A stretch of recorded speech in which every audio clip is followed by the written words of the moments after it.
A block of weight W slides down a rough plane at a constant speed. The plane is at an angle of 30 degrees to the horizontal.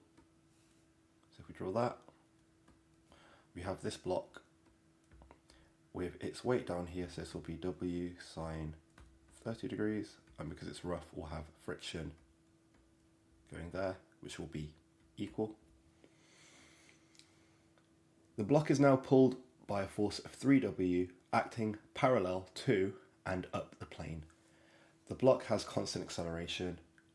Which expression gives the acceleration of the block? So then let's draw this situation.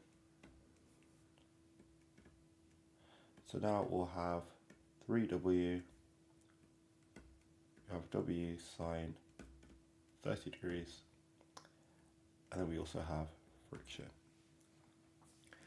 We know from the first scenario that the friction is equal to W sine 30, so F equals a half W. And so because both of these are equal, we could just do a half W and a half W gives W in this direction. So I'll write that in a different colour. So then we get a net force of 2W. So F net equals 2W. So which expression gives the acceleration of the block? Well, it's feeling a force which is double its weight. So that is equivalent to feeling an acceleration of 2g. So the answer is A, 2g. Now, what I should mention is, how do we know friction is definitely equal to half W in the second case?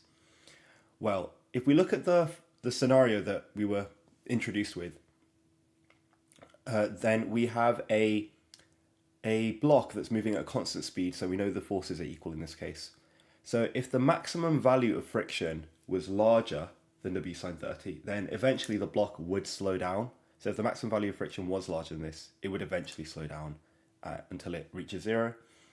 And if the maximum value of friction was smaller than W sine 30, then the block would just keep accelerating rather than reaching a constant speed. So we know that the maximum value of friction is equal to that W sine 30 in order for this constant speed to be maintained.